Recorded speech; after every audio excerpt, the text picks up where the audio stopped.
늘 새로운 축복의 시간입니다. 우리 아침 예배로 하나님 앞에 함께 나가겠습니다. 오늘은 레위기 2장 1절에서 16절까지의 말씀을 우리 함께 읽으시고 하나님 말씀 함께 나누겠습니다. 제 2장.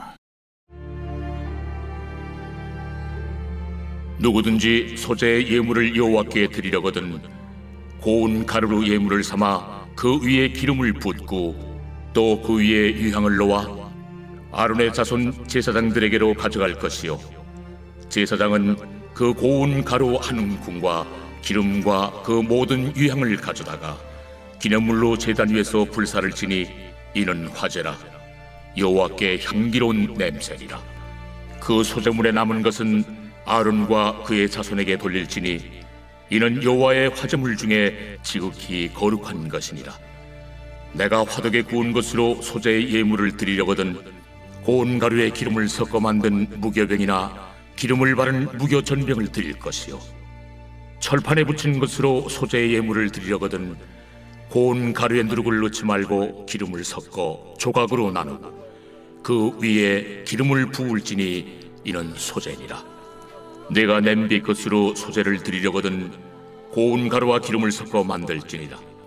너는 이것들로 만든 소재물을 여호와께로 가져다가 제사장에게 줄 것이요 제사장은 그것을 제단으로 가져가서 그 소재물 중에서 기념할 것을 가져다가 제단 위에서 불사를 지니 이는 화제라. 여호와께 향기로운 냄새니라. 소재물에 남은 것은 아론과 그의 아들들에게 돌릴지니 이는 여호와의 화제물 중에 지극히 거룩한 것이니라. 너희가 여호와께 드리는 모든 소재물에는 누룩을 넣지 말지니 너희가 누룩이나 꿀을 여호와께 화제로 드려 사르지 못할지니라. 처음 익은 것으로는 그것을 여호와께 드릴지나 향기로운 냄새를 위하여는 제단에 올리지 말지며 내 모든 소재물에 소금을 치라. 내 하나님의 언약의 소금을 내 소재에 빼지 못할지니 내 모든 예물에 소금을 드릴지니라. 너는 첫 이삭의 소재를 여호와께 드리거든 첫 이삭을 볶아 찌은 것으로 내 소재를 삶되 그 위에 기름을 붓고 그 위에 유향을 더할지니 이는 소재니라. 제사장은 찌은 곡식과 기름을 모든 유향과 함께 기념물로 불사를 지니 이는 여호와께 드리는 화제니라.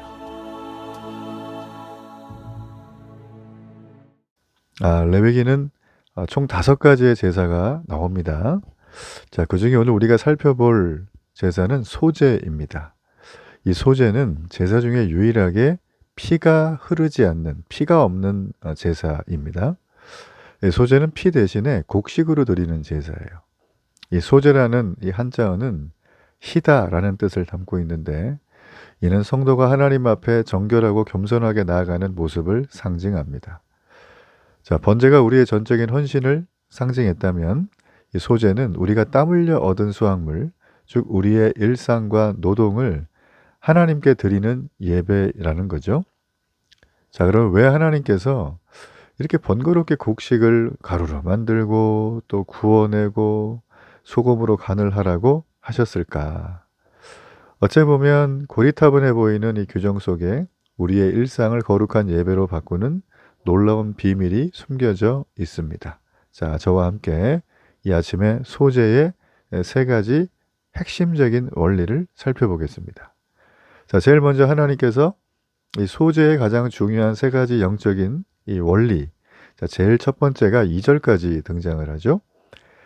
소제의 가장 첫 번째 조건은 곡식을 고운 가루로 만드는 거예요.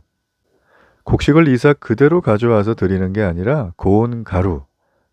지금은 고운 가루가 방앗간에 가거나 기타 여러 가지 도구를 이용해서 할 수 있지만 그때는 너무나 수동이었죠. 그러니까 맷돌에 갈기도 하고 또 손으로 갈기도 하고 여러 가지 방식을 통해서 이삭이라고 하는 형체가 전혀 보이지 않는 고운 가루로 만들어야 됩니다. 우리의 밀가루처럼 말이죠.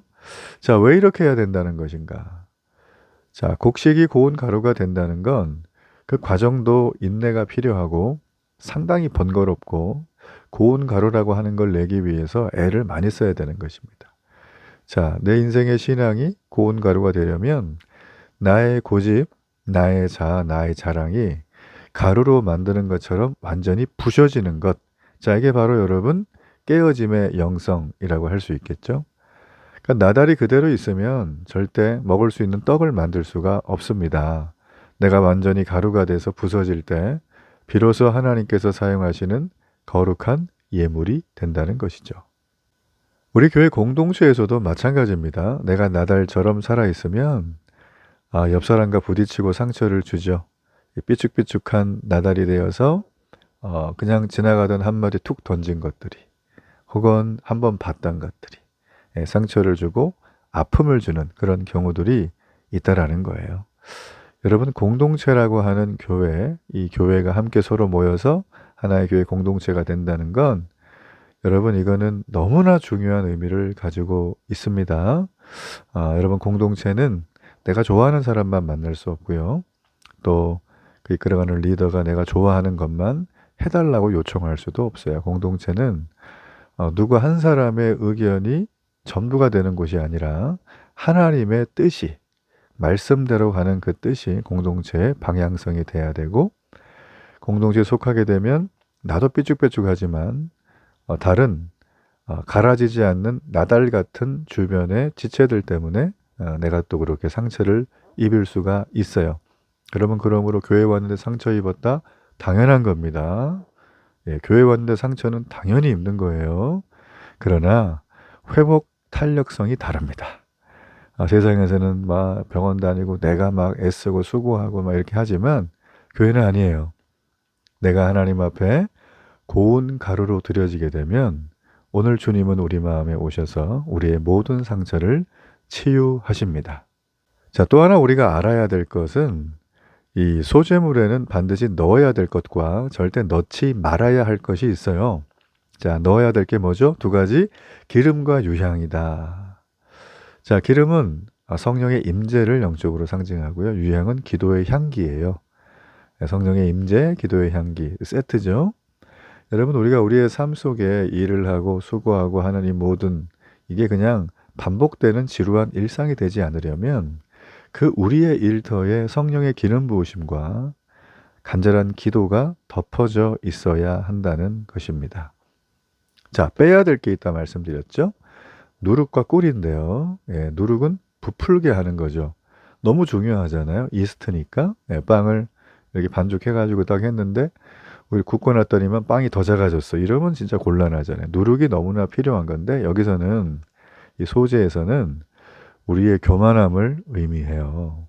그러니까 누룩이라는 건 작은데 부풀리게 크게 만들잖아요. 예, 우리의 교만함이죠. 속이 비어 있는데 우리가 교만하게 잘난 척을 한다. 이런 거죠. 자, 꿀은 뭘까요? 꿀은 되게 달죠.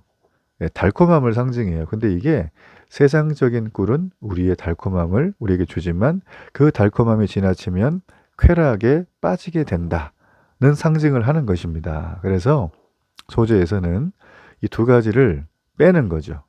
자, 정리해 볼까요? 하나님은 우리가 하나님 앞에 하나님 저 좀 보세요. 정말 너무 아주 세련되고 멋지게 정말 거대하게 예배하는 거 하나님 보시죠? 막 이러면서 얘기할 수 있잖아요. 그러나 두세 사람이 모인 곳에 내가 너와 함께 한다고. 좀 이렇게 보면 굉장히 좀 거칠고 투박해 보이더라도 진실하고 순전한 예배하는 자들의 예배를 받으시는 거예요.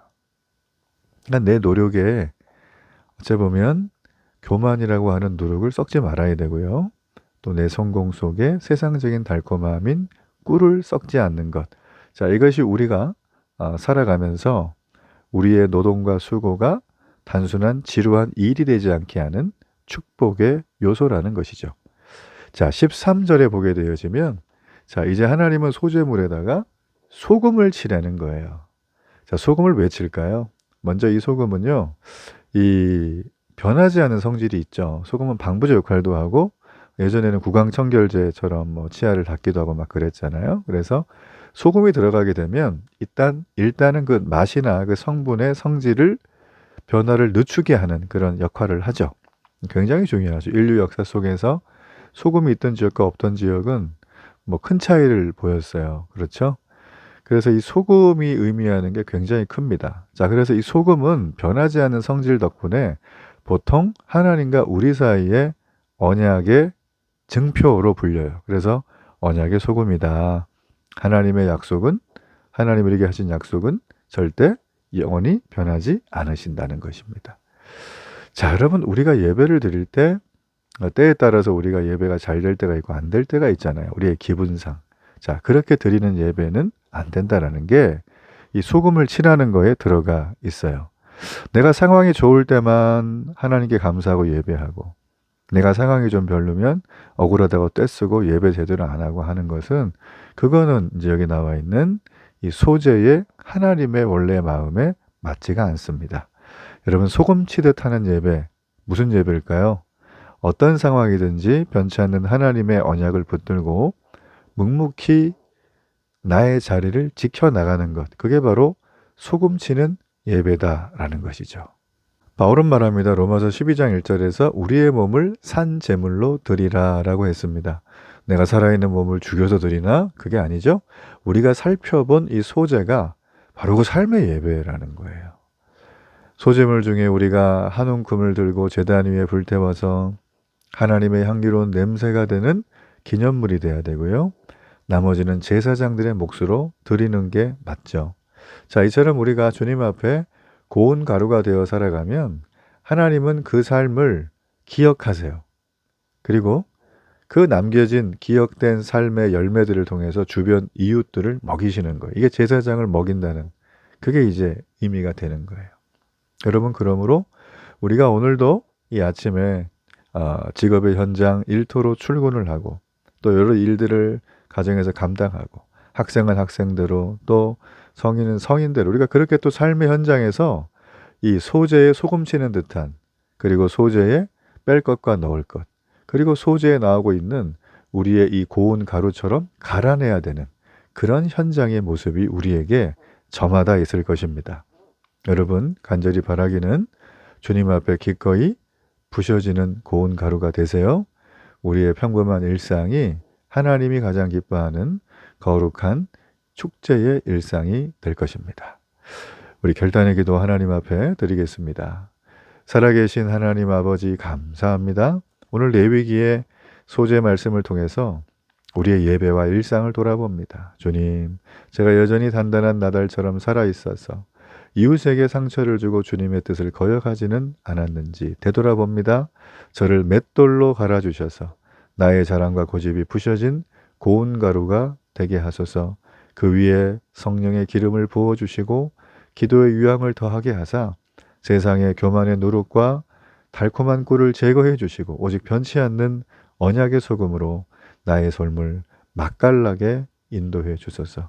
내가 밟는 모든 오늘 하루의 땅이 소재를 드리는 거룩한 성소가 되고 나의 작은 섬김이 주님이 기억되는 향기로운 기념물이 되게 하소서. 예수님 이름으로 기도합니다. 아멘.